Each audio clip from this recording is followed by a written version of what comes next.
네, 이제 두 번째 시간을 시작하게 될 텐데요. 다시 한번 자리를 좀 정리하고, 자, 올바른 자세에서 또 올바른 마음이 나오니까요. 자세를 바르게 하고, 이제 스마트폰을 딱 앞에다 놓고 만지지 말고, 말씀 듣는 자세를 올바르게 했으면 좋겠습니다. 자, 우리가 첫 번째 시간에 배웠던 내용이 있는데요. 자, 여기 화면을 잠깐 볼까요? 자, 예수님은 무엇을 하셨을까요? 자, 보니까 여기 복음이라고 하는 것이 있네요. 복음. 자, 이 복음이라고 하는 건 아주 기쁜 소식, 즐거운 소식, 자, 그런 뜻인데 여기 보니까 이건 네이버라고 하는 곳에서 검색을 한 거예요. 도대체 복음은 뭐라고 사람들이 알고 있는가? 뭐라고 정의하고 있는가를 보니까 이렇게 돼 있네요. 복음은 여기 보니까 전쟁의 승전보나 자유와 해방, 자녀 탄생 등 매우 기쁘고 반가운 소식을 말합니다. 특히 하나님께서 예수 그리스도를 통해서 인간을 구원하신다는 기쁨의 복된 소식을 가리킵니다. 즉 복음은 그리스도가 십자가에 달려 돌아가심으로 죄인이 구원을 얻게 되었다. 그리고 그리스도가 부활하셨기 때문에 우리가 이제 영원한 생명을 얻게 되었다라고 하는 것을 말합니다. 라고 이렇게 표현하고 있네요. 자, 보니까 사람들도 알고는 있어요. 그렇죠. 사전에 이렇게 나왔다는 말은 그것이 누구에게나 다 알려져 있는 사실이라는 거예요. 죄인을 구원하시기 위해서 이 세상에 오셨다. 그분이 십자가에서 대신 죄인들을 위해서 죽어주셨다. 라고 하는 것을 우리만 알고 있는 게 아니에요. 다 알고는 있어요. 하지만 그것을 믿는 사람이 얼마나 되겠냐 하는 거예요. 자, 그 믿음은 우리가 성경을 통해서 믿게 됐습니다. 하나님의 말씀인 성경에 그렇게 말씀하셨어요. 자, 이제 두 번째 시간으로 우리가 함께 배울 내용인데요. 자, 누가복음 24장에 보면 예수님께서 또 이런 질문을 하셨어요. 앞에 있는 너희는 나를 누구라 하느냐? 이것은 십자가에 돌아가시기 전에 하신 질문이고 이 뒤에 2번 질문은 예수님께서 십자가에 죽으신 후에 부활하셨는데 다시 살아나셨는데 그 살아나신 다음에 어떤 두 명의 제자에게 하신 질문이에요.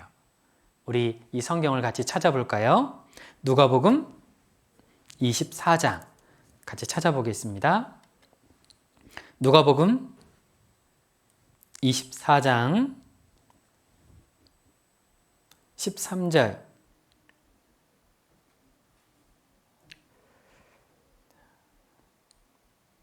누가복음 24장 13절부터 목사님이 읽겠습니다. 그날에 저희 중 둘이 예루살렘에서 25리 되는 엠마오라 하는 촌으로 가면서 이 모든 된 일을 서로 이야기하더라. 저희가 서로 이야기하며 문의할 때에 예수께서 가까이 이르러 저희와 동행하시나 저희의 눈이 가리워져서 그인 줄 알아보지 못하거늘 예수께서 이르시되 너희가 길 가면서 서로 주고받고 하는 이야기가 무엇이냐 하시니 두 사람이 슬픈 빛을 띠고 머물러 서더라. 자, 여기 보니까 지금 예수님이 십자가에 돌아가신 후에 예루살렘에서 두 명이 나옵니다. 어디 가나 봤더니 예루살렘이라고 하는 곳에서 25리 거리로 따지자면 약 10km 정도 돼요. 광주에서 따지면 어디로 할까요? 여기에서 따지면 화순 들어가는 길쯤 아니면 여기에서 저쪽 장성으로 가려면 이렇게 톨게이트 통과하죠. 거기까지 그 톨게이트 정도가 한 10km 정도 되는데 거기로 이제 걸어가는 중에 그때 그들이 무슨 대화를 나누고 있었어요. 그런데 부활하신 예수님께서 그들과 함께 합니다. 이들이 예수님의 12 제자 중에 한 명은 아니에요. 33절에 보니까 이 둘이 12명의 제자 중에서 두 명은 아니고 그냥 여러 그 외의 제자들도 있었는데 그 중에 2명인 것 같아요. 그들이 무엇인가를 대화를 나누면서 가는데 14절에 보니까 이 모든 된 일을 서로 이야기하더라. 이들이 지금 나누고 있는 대화의 주제는 바로 예수님께서 십자가에 돌아가신 거였어요. 또 어떤 것을 대화를 주고받았냐면 아니 그분이 살아나신 것을 목격한 사람이 있다. 예수님이 살아나셨대. 그걸 본 여자들이 있대. 라고 이렇게 뭔가 소문을 들었는데 안타까운 건 그것을 믿지는 않았어요. 자, 생각해 보면 여기서 우리가 교훈을 받을 수 있는 게 우리가 하나님의 말씀, 즉 여기 있는 이 성경 말씀이 있는데 이것에 대해서 아마 많이 알고 있을 거예요. 그렇죠? 아주 어렸을 때부터 들은 어린이들이 대부분일 테니까. 그런데 이걸 아는 만큼 정말로 믿을까? 아는 것은 더해가는데 내가 믿고 있는 말씀은 얼마나 될까?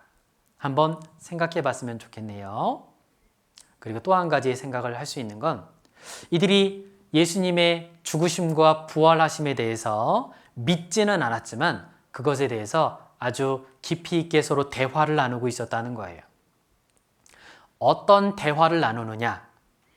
믿지는 않았지만 그들이 그것에 대해서 진지하게 고민해보고 생각해보고 대화를 주고받은 거예요. 여러분들이 주로 나누는 대화는 어떤 걸까요?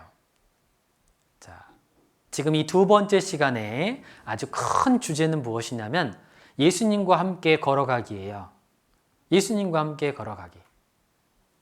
조금 이따 배우겠지만 실제 예수님과 이들이 같이 걸어가고 있었지만 이들이 예수님이 함께 한다는 걸 몰랐죠. 마찬가지로 우리가 예수님이 지금도 말씀을 듣고 있는 이 지금 순간에도 여러분들과 함께하고 계신데 그런데 그걸 믿지를 못할 수 있어요.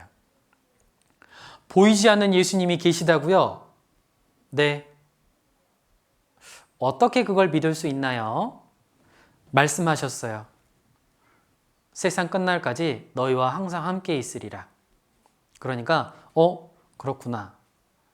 자, 그걸 알게 되는 순간부터 아마 여러분들의 자세는 달라지게 될 거예요. 자, 어쨌거나 여기 보니까 예수님이 함께하고 계시는데 이들의 대화의 주제가 예수님이었어요. 여러분들의 대화의 주제는 주로 무엇일까요? 주로 자신이 관심을 갖고 있는 것에 대화의 주제를 두죠. 게임, 또 연예인, TV 프로, 아니면 운동, 아니면 맛있는 거. 이들이 아직 예수님의 죽으심과 부활하심에 대해서 믿지는 않았지만 이들은 관심을 가졌고 그것이 대화의 주제가 됐어요. 자, 우리도 마찬가지입니다. 우리도 우리 중에 대화의 중에 구원을 받은 어린이든 받지 않은 어린이든 우리의 관심에 누가 있어야 되냐면 예수님이 있어야 돼요. 자, 15절로 16절에 보니까 동행하시나 알아보지 못하거늘. 자, 이 제자들의 모습을 보면 동행을 하시나 함께 예수님께서 같이 동행이라고 하는 건 같이 걷는다라는 뜻이 있어요. 같이 걷고는 있는데 그런데 알아보지를 못해요. 왜 그런가 봤더니 저희 눈이 가리워져서 저희 눈이 가리워졌다. 이것은 눈이 가려졌다는 것은 안델레서 눈을 안 보이게 했다라는 뜻이 아니에요. 이건 조금 영적인 의미가 있는데 우리의 눈으로 보는 이 눈이 있고요. 이 안에 영혼의 눈이 있어요. 구원을 받으면 이 영혼의 눈이 띄어져요. 그래서 너희는 눈을 높이 들어서 누가 이 모든 것을 창조하였나 보라 하면 이제 하나님의 창조하신 것을 보고 우리가 놀랄 수 있어요. 왜냐하면 영혼의 눈이 띄어졌기 때문에요. 영혼의 눈이 띄어지지 않은 사람은 그냥 보고 별 많다, 꽃 이쁘네 하고 끝납니다. 그런데 영혼의 눈이 띄어진 사람은 저 하늘에 있는 별을 보면서 하나님의 크심을 봐요. 밭에 있는 꽃의 향기를 맡으면서 밭에 있는 아름다운 꽃의 향기와 모양을 보면서 하나님의 능력에 감탄하게 돼요. 하나님은 우리 몸을 만드셨어요. 얼마나 신묘막측, 얼마나 놀라운가. 하나님께서 주신 음식과 또 하나님께서 주신 이 모든 것들을 보면서 우리가 기뻐하고 감사할 수 있어요. 이게 영적인 눈이 띄어진 사람이에요. 그리고 영적으로 눈이 띄어진 사람은 이 말도 기억합니다. 욥기 11장 11절에 보면 악한 일은 상관치 않으시는 듯 하나 다 보시느니라.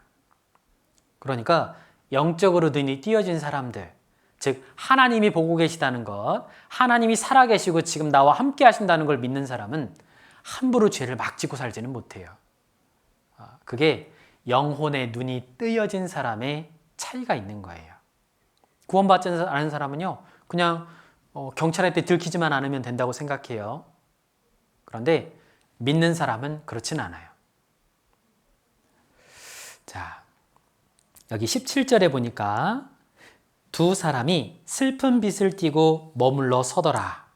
자, 여기 보니까 예수님께서 질문을 하셨는데 그런데 눈이 슬펐어요. 혹시 여러분들 슬픈 눈 알아요? 슬픈 눈. 물론 제자들의 눈에 눈물이 고여있진 않았겠지만 뭔가 좀 근심 어린 눈빛, 안타까움의 눈빛, 그것을 띠면서 예수님에게 물어볼 거예요. 아니, 요 근래에 일어난 일을 어째서 당신은 모릅니까? 하고 이렇게 슬픔의 눈빛을 띄었어요.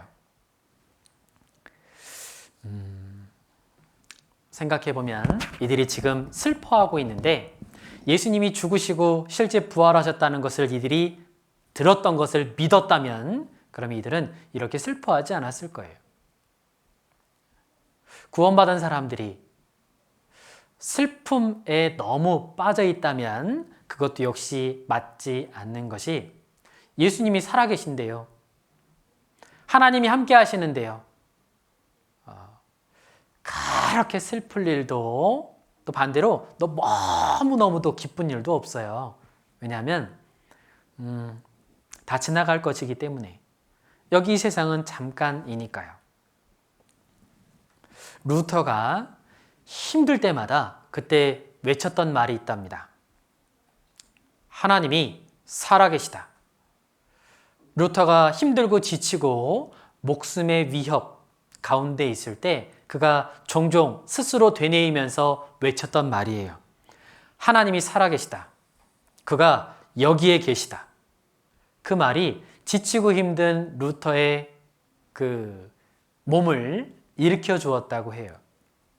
우리도 마찬가지예요.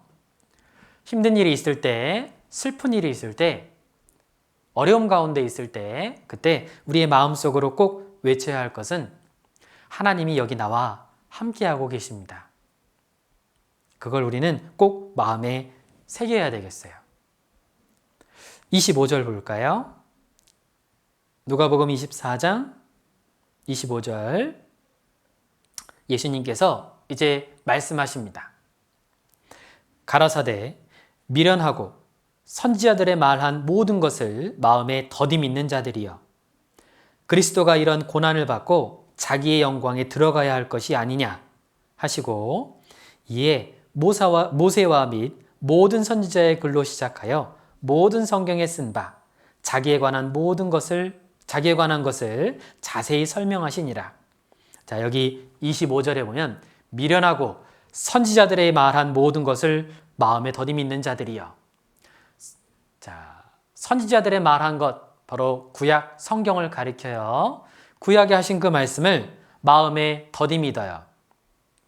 자, 이미 구약에 많은 곳에서 예수님이 어디에서 태어나실지, 그분이 어떤 일을 하시게 될지, 그분이 돌아가실 때 어떤 모습으로 돌아가시게 될지 많은 말씀을 하셨어요. 성경의 연구학자가 조사해 보니까 구약의 예수님을 미리 말씀하신 것이 한 320번이나 된대요. 또 예수님께서 실제 제자들과 함께 이 땅에 계시면서 가르치실 때에도 3번이나 예수님께서 죽으시고 부활할 거다라고 가르쳐 주셨어요. 그런데 그걸 믿지는 않은 거예요. 자, 마음에 더디 믿는 자들이여 라고 하셨습니다. 네, 여기 보니까 믿긴 믿는데 더디게 믿는 사람들이 있네요. 같은 말씀을 듣긴 들었는데 누구는 얼른 믿고 구원받는 사람이 있고 누구는 잘 안 믿어져요. 이걸 더디 믿는다 라고 말씀하고 있어요. 자, 이 더디 믿을 수는 있지만 그 뒤에 예수님께서 가르쳐 주시지요. 모든 성경에 쓴 바 자기에 관한 것을 자세히 설명하시니라. 그 자세히 설명하니까 그러니까 그 의심과 불신의 마음이 이제 믿음으로 바뀌어지게 돼요. 자, 여기에서 우리가 알 수 있는 것이 있죠. 더디 믿을 수는 있어요. 그런데 이들은 예수님에 대해서 관심이 있었어요. 그러니까 서로 대화를 주고받았죠. 우리도 마찬가지예요. 내가 혹시 아직 믿어지지 않을 수 있어요. 왜냐하면 성령님께서 믿어주게 하셔야 되거든요. 성령께서 믿어주게 해주셔야 돼요. 그러니까 우리가 성령 하나님께 기도해야 되는데 그때 우리는 어때야 되냐면 관심을 갖고 있어야 돼요. 기회가 될 때마다 들어봐야 되는 거예요. 초등부는 우리 광주 교회 초등부 어린이들은 성경 말씀을 많이 들을 수 있어요. 그렇죠. 언제든지 상담할 수 있고 또 언제든지 DVD로도 볼 수 있고 언제든지 초등부 집회가 있어요. 자주 있어요. 그때마다 귀 기울여서 자세히 들어야 돼요. 왜냐하면 모든 성경에 쓴 바 자기에 관한 것을 자세히 설명하시니라. 자, 이렇게 자세히 설명하실 때 그것을 듣고 있던 그들에게 믿음이 생겼거든요. 자, 믿음은 들음에서 나며 그래서 여러분들은 기회가 되는 대로 말씀을 계속 들어야 돼요. 그 들음의 결과가 있어요.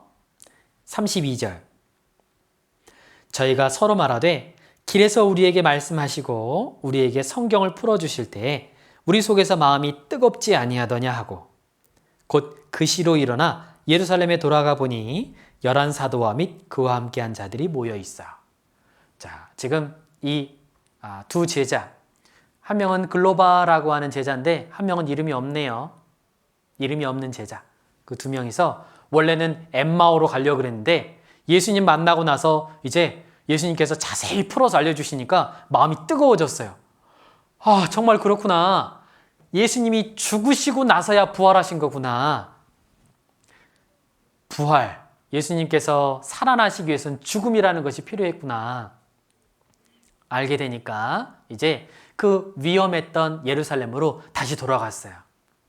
그 시에 좀 늦은 저녁 시간이었는데도 그걸 아랑곳하지 않고 다시 예루살렘으로 갔어요. 위험하기도 했겠지만 다시 돌아갔어요. 그리고 제자들을 만나서 이제 이야기해 줍니다. 우리가 예수님을 만났습니다. 하고 이렇게 자세하게 이야기를 해요. 전도하는 것. 전도라고 하는 건 진리를 전하는 거예요. 예수님의 죽으심과 부활하심에 대해서 전하는 거예요. 그게 전도라고 볼 수 있는데 이 제자들의 모습을 보니까 전도는 언제 이루어지냐면 하나님의 말씀을 자세히 풀어서 내 마음에 깨닫게 되고 그 마음이 뜨거워질 때 우리는 그걸 성령 충만이라고 부르는데 그때 자연스럽게 이제 가서 용기 있게 이야기할 수 있게 되는 거예요. 전도라는 건 그렇게 되는 거예요. 잠깐은 내 용기로 할 수 있겠으나 사실 하나님께서 도와주셔야만 역시 전도도 되는 거예요. 말씀에 대한 부지런히 배우는 것이 있어야 성령께서 내 마음을 뜨겁게 해 주셔야만 이제 전도를 할 수 있게 되는 거예요. 자, 우리 이제 사도행전 5장으로 가볼게요. 자, 사도행전 5장. 자, 지금 우리가 시간 순서대로 배우고 있는데요. 자, 우리가 처음에 시간에 배울 때는 예수님 살아계실 때 너희는 나를 누구라 하느냐 했었죠. 그 다음에 조금 전에 배웠던 누가복음 24장은 부활하신 후에 자, 제자들에게 나타나서 예수님께서 죽으시고 부활하신 것에 대해서 증거해 주셨어요. 이제 지금 배우게 될 사도행전 5장은 예수님께서 이미 올라가셨어요. 하늘로. 그리고 나서 제자들에 의해서 이제 예수님이 죽으시고 부활하신 것에 대해서 그분이 살아나셨습니다. 그분이 우리가 기다렸던 그 바로 그리스도이십니다. 라고 하는 것을 이제 막 전하러 다니는데 핍박이 일어나요. 자, 우리 사도행전 5장을 볼까요? 5장 38절. 자, 목사님이 읽어볼게요. 이제 내가 너희에게 말하노니 이 사람들을 상관 말고 버려두라. 이 사상과 소행이 사람에게로서 났으면 무너질 것이요. 만일 하나님께로서 났으면 너희가 저희를 무너뜨릴 수 없겠고 도리어 하나님을 대적하는 자가 될까 하노라 하니 저희가 옳게 여겨 사도들을 불러들여 채찍질하며 예수의 이름으로 말하는 것을 금하고 놓으니 사도들은 그 이름을 위하여 능욕받는 일에 합당한 자로 여기심을 기뻐하면서 공회 앞을 떠나니라. 저희가 날마다 성전에 있든지 집에 있든지 예수는 그리스도라 가르치기와 전도하기를 쉬지 아니하니라. 자, 여기 사도행전 5장에 보니까 지금 이 말을 하는 사람은 누구냐면 가말리엘이라고 하는 사람이에요. 그 당시에 이스라엘 사람들에게 아주 높임을 받았던, 아주 존경받았던 세 부류의 사람이 있었는데 힐렐, 샴마이, 그리고 가말리엘 이렇게 세 어떤 큰 가문이 있었어요.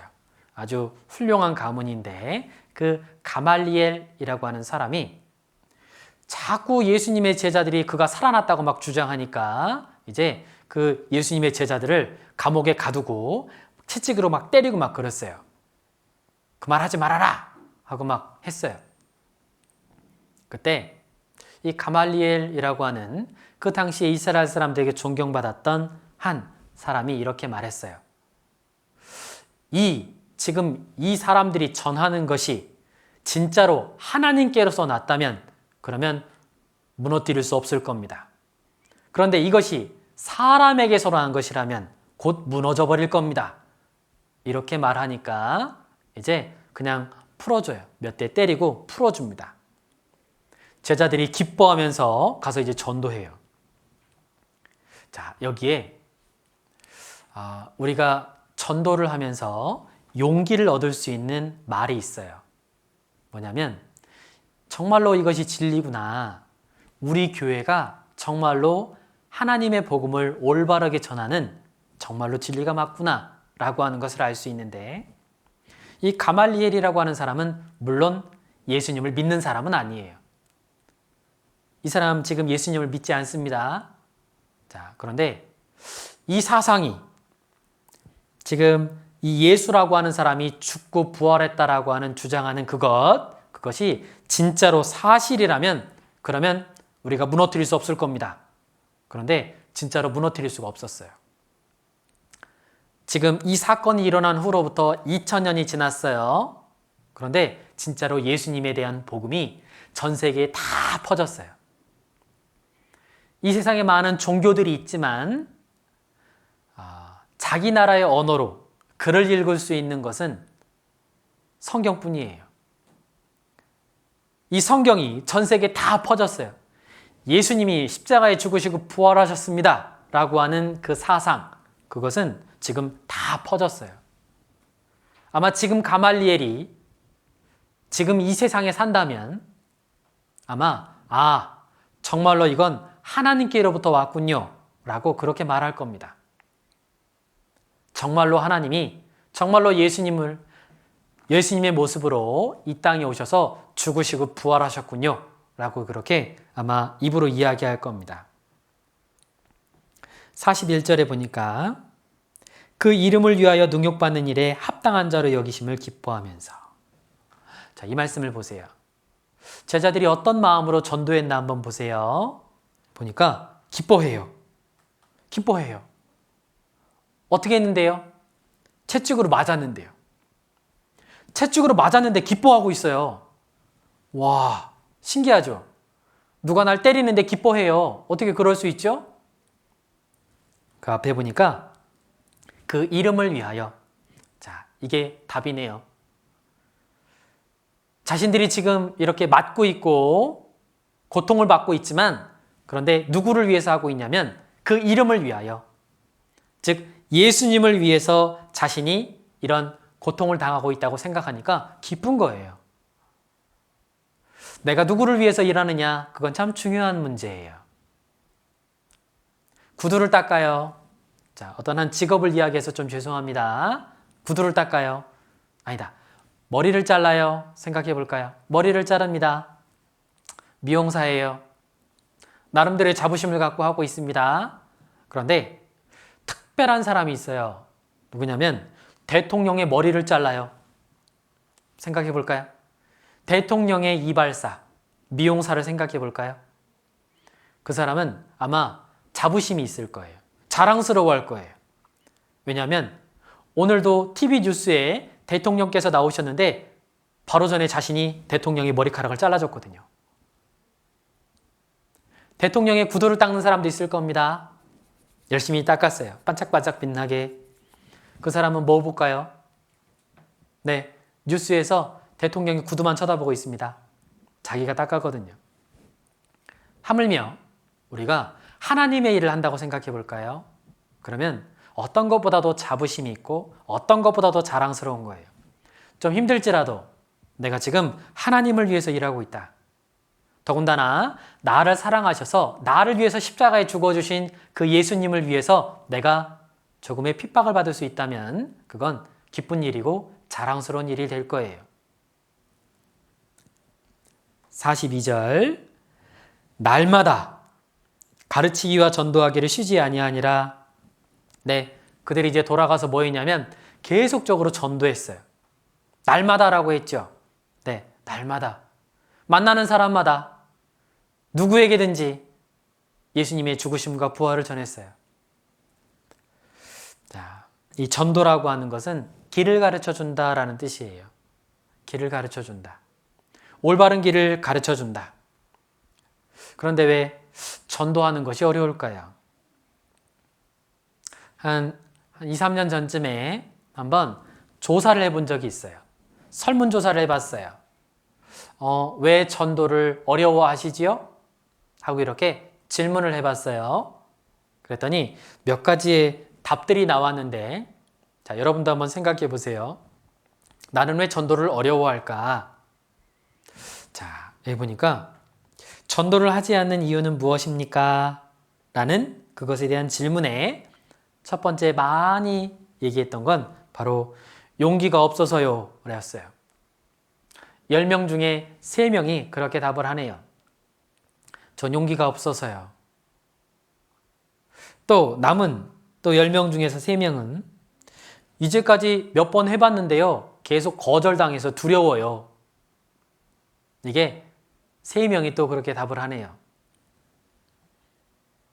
그 뒤에도 보니까 한 2명 정도는 전 전도해야 할 필요를 잘 못 느끼겠어요. 또 어떤 사람은 저 자신이 아직 구원이 확실하지 않아서요. 친구들하고 멀어질까 봐요. 이런 여러 가지 대답들을 하게 되네요. 두려운 마음 있지요. 또 거절당할까 봐 걱정스럽기도 하지요.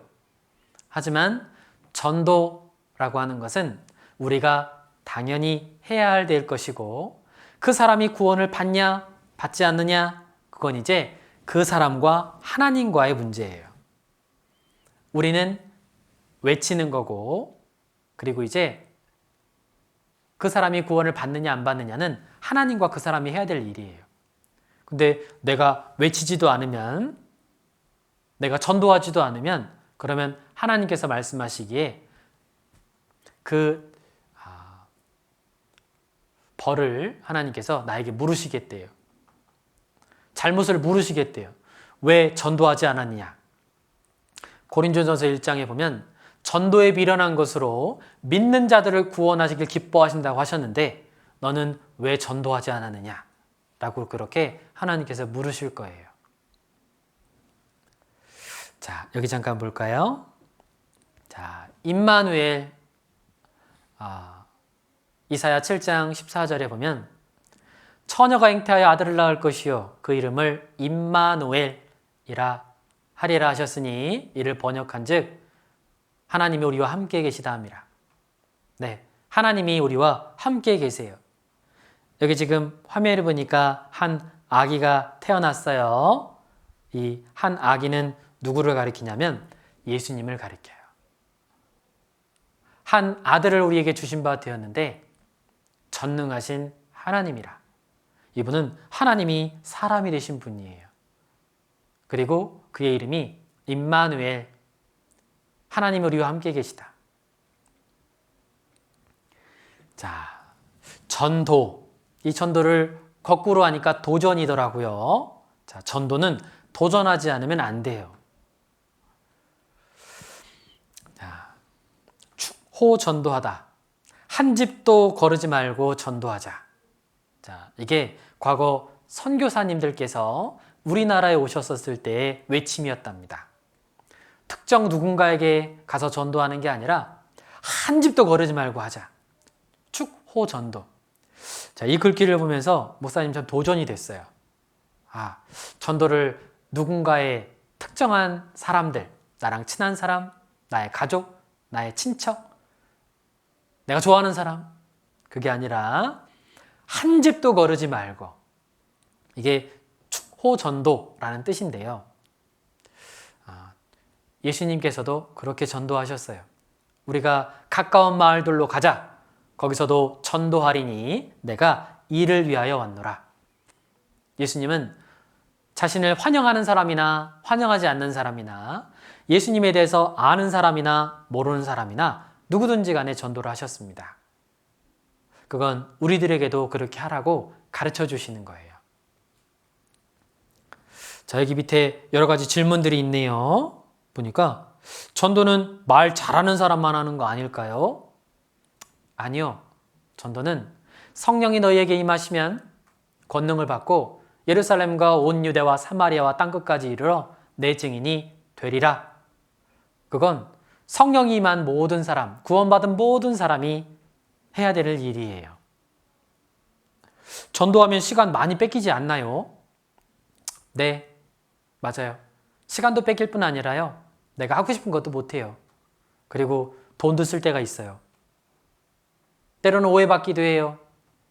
그런데 우리가 왜 살아야 되는지, 그거에 대해 생각했을 때 예수님이 이 땅에 왜 오셨는지, 그 전도의 결과가 얼마만큼의 큰 것을 받게 하는지를 생각한다면, 그러면 우선순위가 무엇인지 생각해 보게 돼요. 전도하다가 관계가 나빠지면 어떻게 돼요? 전도 안 했을 때는 친하게 지내는데 전도하면 관계가 나빠질 수 있잖아요. 네, 어느 정도 그럴 수 있습니다. 그런데 나중에 알게 된다면, 나의 진심을 알게 된다면 누구보다도 가까운 친구가 되게 될 거예요. 불의의 제물로 친구를 사귀라. 그래야면 없어질 때에 영원한 처소에서 너를 맞이하리라. 영원한 친구를 사귈 수 있어요. 전도하다가 실패하면 상처 입지 않을까요? 네, 마음에 상처가 되기도 해요. 그래요. 그런데 예수님께서 위로해 주세요. 말씀으로 위로해 주세요. 하나님의 위로하심이 있어요. 전도하기 좋을 때는 언제일까요? 지금이요. 다른 때가 아니에요. 지금이요. 예수님께서도 쉬지 말고 전하라고 하셨어요. 때를 얻든지 못 얻든지 항상 힘쓰라고 하셨어요. 전도를 해야 된다는 걸 알지만 저에게 지금 힘이 없네요. 네, 그럴 수 있습니다. 전도에 힘이 없을 수 있어요. 그러면 전도할 때 필요한 것은 뭘까요? 생각해 볼게요.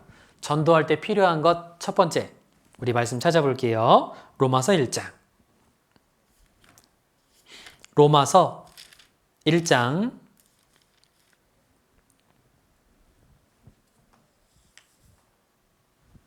로마서 1장 17절. 로마서 1장 17절. 목사님이 읽어볼게요. 복음에는 하나님의 의가 나타나서 믿음으로 믿음에 이르게 하나니 기록된 바 오직 의인은 믿음으로 말미암아 살리라 함과 같으니라. 자, 이 말씀해 보니까 오직 의인은 믿음으로 말미암아 살리라. 자, 이 말씀은 믿음으로 의롭게 된 사람이 이제 믿음으로 살아가야 된다라는 뜻이 있어요. 그리고 의인은 믿음으로 되는 것이다 라는 또 다른 뜻이 있어요. 우리는 이제 믿어서 의롭게 됐어요. 그럼 이제 앞으로 살아갈 때에도 어떻게 살아가야 되냐면 믿음으로 살아가야 되는 거예요. 전도할 때 첫 번째 필요한 건 뭐냐면 바로 믿음이에요. 믿음이 있어야 믿음으로 믿음에 이르게 하나니, 믿음이 있는 사람으로부터 믿음이 전도될 수 있는 거예요. 나에게 믿음이 있는 것이 필요해요. 믿음도 작은 믿음이 아니라 큰 믿음이 필요해요. 확실한 믿음이 필요해요. 확실한 증인의 말이 힘이 있다라고 말씀하셨는데 여러분들에게 믿음에 확실한 믿음, 큰 믿음이 필요해요. 우리가 믿고 있는 것에 대해서 얼마만큼이나 진짜로 믿는다고 볼 수 있을까? 우리가 천국에 대해서 믿는다면 말이에요. 생각해 보세요. 믿는다고는 하지만 너무 좀 확실하진 않아요. 안 그래요? 그냥 막연한 거예요. 말씀을 통해서 우리가 천국에 대해서 더욱더 하나님께서 깨닫게 해주시면 그것에 대해서 큰 소망을 갖게 될 거예요. 그리고 전하게 될 거예요. 지옥에 대해서도 마찬가지예요. 우리가 지옥에 대해서 믿는다 라고 말하지만 얼마만큼이나 믿을까요? 우리는 여러 전도 집회를 통해서 불로 소금 치듯함을 받는 것, 꺼지지 않는 불이 있는 것, 구더기도 죽지 않는 것, 물 한 모금 얻을 수 없는 것 많이 들어서 알고는 있어요. 그런데 진짜로 그걸 얼마만큼이나 믿어요? 그냥 막연하게 믿지 않아요? 만약에 우리가 잠깐만 지옥을 눈으로 보고만 올 수 있다면 그러면 아마 이렇게 전도하지 않겠죠? 우리가 천국을 잠깐만이라도 TV를 통해서 볼 수 있다는 말이에요. 그러면 아마 빨리 천국 가고 싶을 거예요. 그리고 전도할 거예요. 그렇죠? 우리가 천국과 지옥에 대한 얼마만큼의 믿음을 갖고 있느냐, 그거에 따라서 우리가 전도에 열매를 맺힐 수 있고 전도에 열심을 낼 수도 있지만 또 그렇지 않을 수도 있어요. 믿음이 있으면 전도할 수 있습니다. 전도의 첫 번째 필요한 것은 바로 믿음이다 라고 볼 수 있어요. 전도의 두 번째 필요한 것은 무엇일까? 우리 디도서를 볼까요? 디도서. 자, 디모데 후서 다음에 디도서 1장.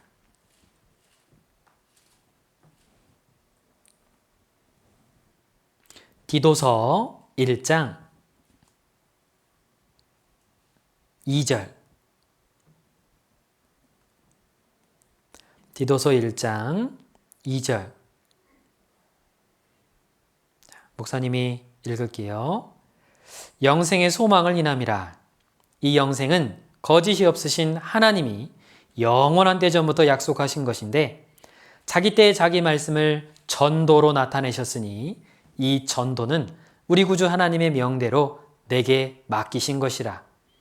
자, 여기 보니까 영생의 소망이 있어요. 그 영생의 소망, 죽지 않고 영원히 살아가는 천국에서 영원히 살 것에 대한 소망이 있어요. 그것을 내게 맡기셨어요. 그것을 전도로 나타내셨으니, 그리고 그건 우리 각자에게 맡기셨어요. 전도할 때 두 번째 필요한 것은 바로 소망이에요. 소망. 소망이 있을 때 전도하게 돼 있어요. 천국에 대해서 소망이 없는 사람이 어떻게 전도할 수 있겠어요? 자신이 갖고 있는 소망, 바램, 그것이 전도로 나타나게 돼 있는 거예요.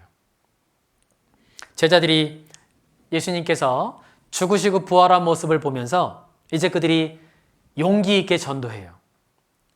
예전에는 그 공회라고 하는 곳에 잡혀갈 때 되게 두려워했거든요. 다 도망가 버렸어요. 혹시라도 죽으면 어떻게 하지? 하고 도망갔어요. 그런데 어찌된 일인지 그들이 몇 달 후에는 이제 당당하게 나타나서 막 외칩니다. 예수님이 죽으시고 부활했다고. 왜 그러냐면 그 당시에는 부활의 세상이 있다와 부활의 세상이 없다. 그 두 부류가 크게 있었어요. 그런데 죽으시고 부활하신 예수님을 보니까 이제 제자들이 확실하게 이제 믿게 된 거예요.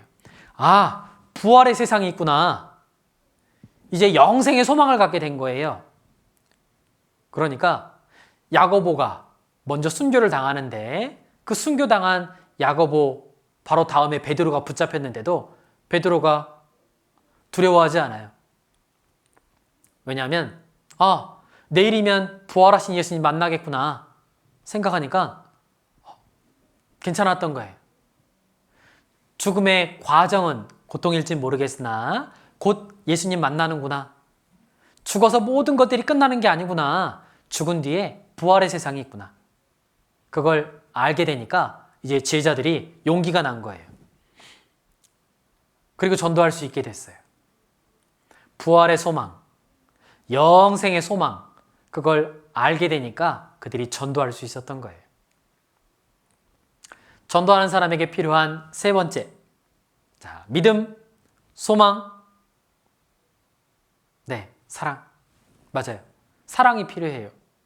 하나님에 대한 사랑. 내가 혹시 조금 전에 그 PPT에서 봤던 것처럼 시간도 뺏기고요. 친구들도 혹시 뺏길 수도 있고요. 시간도 뺏기고 물질도 뺏기고 오해도 받고 할지라도 내가 하나님이 그 영혼을 사랑하심으로 하나님께서 그걸 기뻐하시기 때문에 합니다. 사랑이 필요한 거예요. 하나님을 사랑하는 자가 전도할 수 있습니다.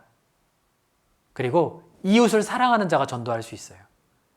근데 진정으로 생각해 보면 그 친구들하고 아이스크림도 사 먹고 과자도 사 먹고 뭐 슬플 때 같이 옆에서 울어주고 기쁠 때 같이 기뻐해주고 생일 축하도 해주고 해줄 수 있어요.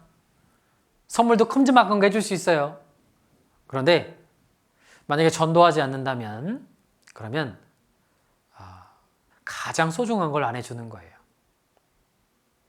천국과 지옥을 믿는 사람이라면 그러면 정말로 사랑하는 그 친구에게 전도할 수 있습니다. 하나님을 사랑하고 이웃을 사랑하면 그러면 꼭 할 수밖에 없는 것이 전도예요. 한 목사님께서 이렇게 설교를 하고 있었어요. 설교를 하는 중에 앞에서 설교를 듣고 있는 성도님들에게 이렇게 물어보셨답니다. 성도님들, 지옥을 믿으십니까? 하고 질문했더니 다들 하나같이 예! 하고 대답하더래요.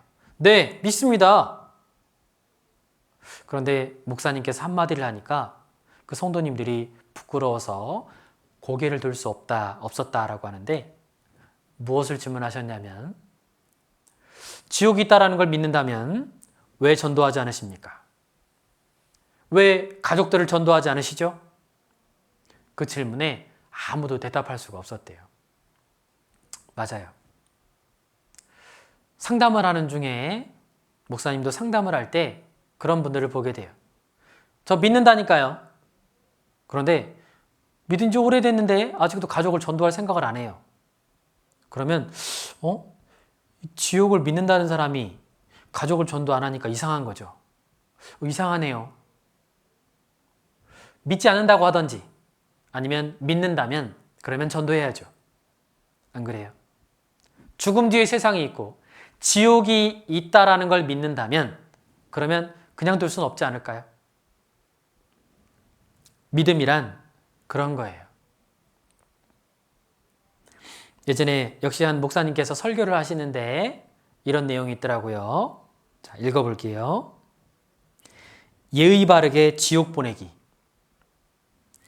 무리하게 천국 보내기, 사정 봐주면서 지옥 보내기, 무자비하게 천국 보내기, 눈치 보며 지옥 보내기, 무대포로 천국 보내기, 지금은 평화, 영원한 이별, 지금은 전쟁, 영원한 평화, 절친으로 싸움 없이 지옥 보낼 것인가, 원수처럼 살다가 천국 보낼 것인가.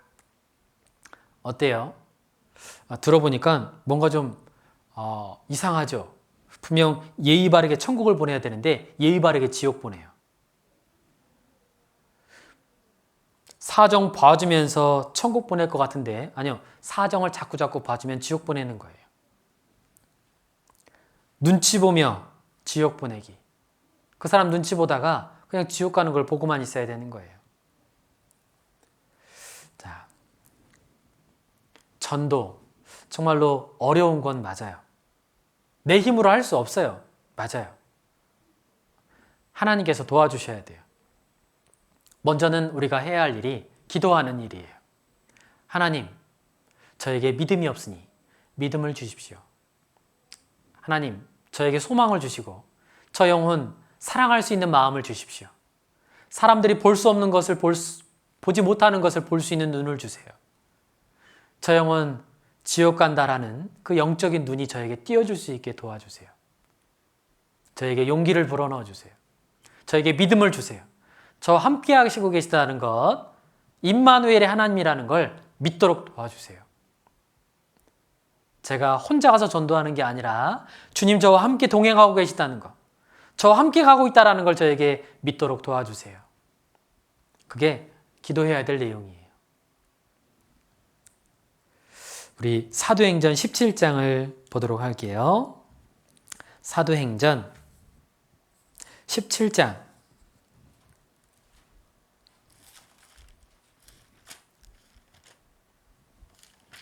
사도행전 17장 32절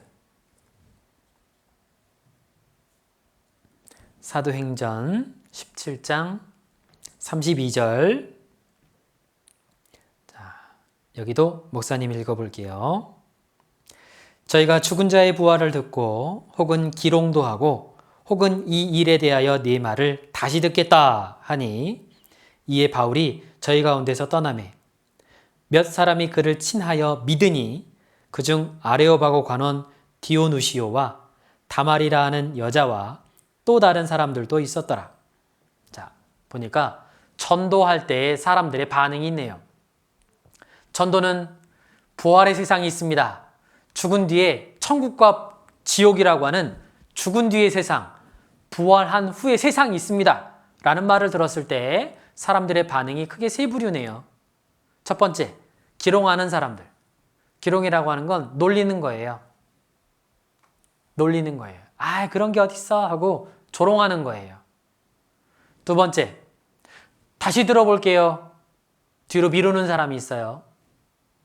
그리고 세 번째, 믿으니 세 번째 부류가 있네요. 죽은 사람의 부활, 죽은 뒤에 세상이 있습니다. 라는 걸 이야기했을 때 다 믿는 건 아니에요. 대부분의 사람들이 귀찮아하고 대부분의 사람들이 관심이 없고 대부분의 사람들이 조롱하고 대부분의 사람들이 미뤄요. 다음으로. 그런데 그 중에 몇 사람이 믿으니 우리는 그걸 보는 거예요. 그걸 보는 거예요. 혹시 믿을 사람이 있을까 싶어서 그게 누군지를 모르니까 가서 전하는 거예요. 신앙생활이란 무엇일까? 신앙생활은 죽음 뒤의 세상을 위해서 사는 것, 이게 신앙생활이에요. 복음 2, 그리고 생활. 이제까지 복음을 통해서 구원받은 사람들에 대해서 배웠어요. 그럼 이제 그 뒤에 생활은 무엇이냐면 아주 간단해요. 간단해요. 이제 구원을 받고 죽음 뒤의 세상을 기다리는 사람들, 그 사람들은 어떻게 살까? 그러면 죽음 뒤의 세상을 준비하며 살 거예요. 이 세상이 다인 것처럼 살지 않을 거예요. 그렇죠? 아까 이야기한 대로 너무 슬플 일도 없고 또 너무 기쁠 일도 없고, 다만 하나님이 무엇을 기뻐하실까? 우리 주님 곧 만나게 될 텐데 주님께 어떤 기쁨을 드릴 수 있을까? 이 세상에 잠깐 사는 것을 통해서 영원한 하나님께 영광을 돌리고 영원한 상급, 없어지지 않은 상급을 쌓을 수 있다면 그러면 투자해야지. 그게 신앙생활인 거예요. 자, 이제 오늘까지 해서 6번에 걸친 어린이 전도 집회를 마치게 됐습니다. 말씀을 듣느라고 너무 수고 많았고요. 이제 이것이 끝이 아니에요. 아직 구원받지 않은 사람들, 아직 예수님이 누구인지 모르는 친구들과 가족들, 그들에게 전해야 돼요. 그리고 늘 명심해야 될 건 하나님이 우리와 함께 계시다. 나와 함께 계신 하나님, 늘 마음에 새기지 않으면 저희 눈이 가리워서 알지 못하더라. 그렇게 될 수 있어요. 자, 목사님이 기도하고 마치도록 하겠습니다. 기도하겠습니다. 우리를 사랑하시는 고마우신 아버지 하나님, 우리 영혼을 구원해 주시고 영원한 천국의 소망을 두고 살아가게 하신 우리 아버지 은혜에 감사드립니다. 말씀을 끝까지 잘 들었던 우리 어린이들에게 하나님 축복해 주시고 늘 동행해 주시고 함께 해 주셔서 하나님의 이름을 높이고 하나님께 영광을 돌리고 하나님께 기쁨이 되는 어린이들로 성장되어 가길 기도합니다. 우리를 사랑하시는 예수님의 이름으로 기도드렸습니다. 아멘. 네, 마치겠습니다.